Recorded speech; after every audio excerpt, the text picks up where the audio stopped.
Let's get into this news, huh? I got some headlines. I got some Jonathan Majors news. Let me get this set up here, because I got a video, and I'm going to play this video whilst I read this lovely article written by Ren. She'll have a full report again on the podcast on Sunday, which will be available Monday. She always goes pretty deep on the her trial reports. She gets really into it. But I got a little bit of a summary from what she will be giving you on Sunday. Video you're watching right now is from TMZ. The Jonathan Majors trial has taken a sudden turn this week when Majors' driver, Naveed Sarwar, took the stand on Monday during the second week of the trial. The driver was the only other person in the vehicle during the alleged attack. The driver testified that Majors was, quote, not doing anything, but while jumping out of the car, Majors attempted to throw his ex back into the car. The driver testified he was looking ahead, as one does when they're driving, when a fight broke out between Majors and Jabari. He told the court that many things were happening, and he had a feeling that the girl had hit the guy because the way she was fighting and the sounds that he had heard. He was not doing anything, and she was doing everything.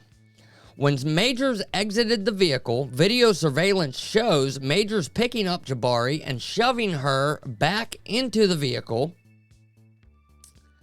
Said Major, trying to push Jabari back into the car, and he said that Majors was trying to get rid of her. Majors' attorney, Priya Chandri, claims that the driver said Jabari was a psycho girl. Another major win for Majors this week is the surveillance videos that you're watching now. The judge finally released the videos to be viewed so everyone can see for themselves. Now, you can clearly see that when Majors exits the car, he does pick up Jabari and shoves her back in because she won't let him go. When he tries to walk away, she is right beside him, trying to hold his hand, and he is doing his best to just get away from her. He ends up starting to run away from her, and she is right on his tail, chasing him, block after block. Clearly, Majors is trying to get away from this woman, but she just won't have it. Eventually, we see Jabari stop in front of a place where she met up with some partygoers on the sidewalk, Chloe Zoller and Max Manning, where two of these people who testified, and Chloe testified that Jabari was visibly upset, and so she invited Jabari to the club with them. We also see Majors walk by the group, and Jabari goes chasing after him again before just giving up for the night. Chloe also testified that she saw tears in Majors' eyes when he walked past them. She also clarified that she saw no visible injuries on Jabari.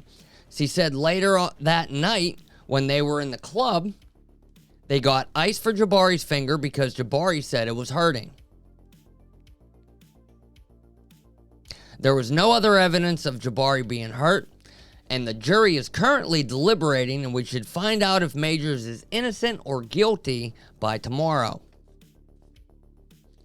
The video that I have playing right now was what they released in the courtroom and what the judge had released to the press. I believe it was either today or yesterday. What you're seeing now is the police camera footage of Jonathan Majors when he met with the police that he called after he found Jabari passed out in the closet.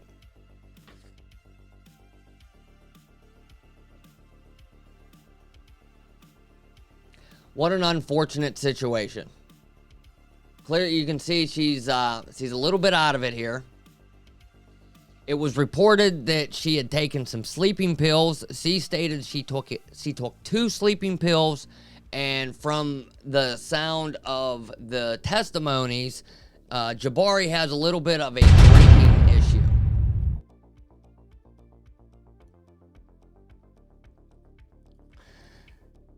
Now, like I said, the jury is currently deliberating. They will have their results hopefully by tomorrow, but it might not be enough. Even if Jonathan Majors is found not guilty, it may not be enough to save his career. At least that's what how the press is calling it right now. Forbes has been running hit pieces every few days, as well as Variety and the New York Post. And I'm not going to read all of them, but I pulled up a couple headlines here. Here's Variety. Disturbing Jonathan Majors text and audio released in court. I'm a great man and doing great things for my culture and the world. In my opinion, some of this is kind of taken out of context. I have the audio. I'm going to play it after I go through these articles. I like to make the argument of arguing with somebody during a text message. You miss a lot of elements of a conversation through text messaging, and it's the last place that you would want to discuss something very important or have an argument. And I feel that sometimes in traditional media, like a newspaper, you miss out on a lot of extra context that may be behind a statement. This here's the New York Post, what Jonathan Majors' trial could mean for the future of the MCU.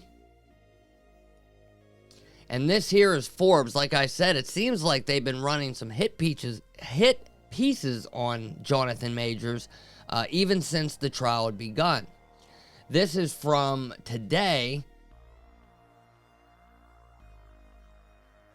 I am a great man, Majors says at one point in the clip. I am doing great things, not just for me, but for my culture and the world. This is actually the position I'm in. Read in this context, it seems like he might be yelling at her. And don't get me wrong, there's some other things that came out during this case that, granted he might be found not guilty, but some of the things that have been brought to light does put a little shade on his image, for lack of a better term. But the bottom line is, if he's found not guilty, then he's not guilty for the crime that he was charged for. Hence, I don't think it should destroy the guy's life. Okay? New Jonathan Majors audio recording is one more reason Disney needs to recast Kang. That's the title of this article here. He likens his greatness to other important historical figures in the black community during the recording as well, saying, no, do you understand that? Because that team, that unit, right? Grace has to be of a certain mindset to support. Coretta Scott King. Do you know who that is? That's Martin Luther King's wife. Michelle Obama, Barack Obama's wife. And there's more. And I tell you what, I'm actually just going to play the audio clip that was released. As soon as I find it here, I'm going to play this audio clip for you. And then you can just make up your own mind on this entire situation.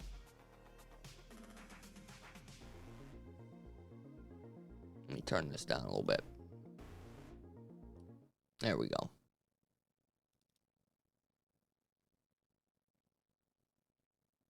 I would like to get to this point where your friends know what job I'm on and go, I think Grace is going to be out of commission.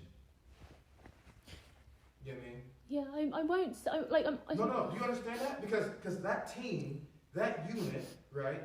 Grace has to be in a certain mindset to support Coretta Scott King. You know who that is? That's Martin Luther King's wife. Michelle Obama, Barack Obama's wife. I know, I'm not. I shouldn't have gone out. I'm sorry. Let me just lay it out for you, right? If I'm just gonna say this. My temper, my shit, my trauma, blah, all that said, right? And I'm gonna say I'm a great man, a great man. I am doing great things not just for me, but for my culture and for the world. That is actually the position I'm in. That's real. I'm not being a dick about it. And there you have it. There is the audio release. There is a little bit more to that clip. If you want to get the full clip, go to tmz.com or search them up on YouTube, and it is available everywhere. It's not hard to find. What I meant by context, in that audio clip, to me, it does not sound like he's yelling at her, like screaming at her. He's speaking with authority, okay? He's speaking with a tone in his voice that is in a leadership position. Hey, this is how things need to be.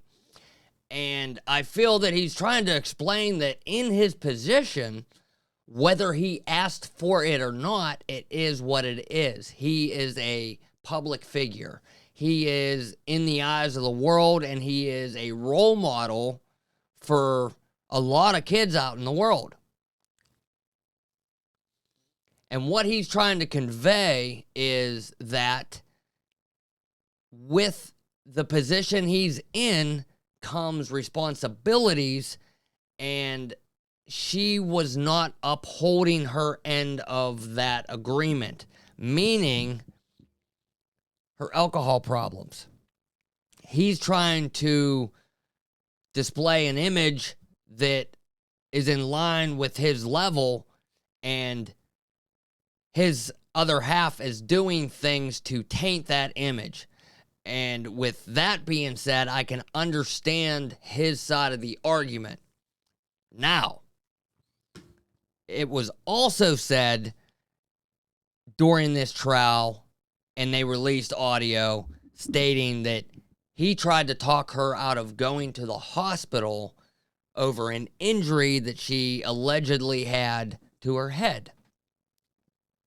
That's not cool. I don't really care who you are or what your status is. You should never try and talk somebody out of seeking medical attention if that person feels they need medical attention. The doctors are more than capable of assessing the situation and coming to a conclusion. Knew something was missing. People do wild things when their life and their livelihood is on the line. And it's a tricky one. You know, these big companies are real big on image, and unfortunately, this trial has tainted his image, and unfortunately may affect future roles he may or may not have gotten because of it. But there'll be more news to come on this, I'm sure. Tomorrow, we're supposed to be getting the results. We'll be getting our final verdict, and we'll know for sure on whether or not Jonathan Majors is guilty or not guilty. And once we have that definitive answer, then we should start getting some more definitive answers as far as Kang and the MCU, because that's what bottom line, I'm a nerd, and that's what I'm concerned about. So, stay tuned. Podcast on Sunday, we will have a full report on this.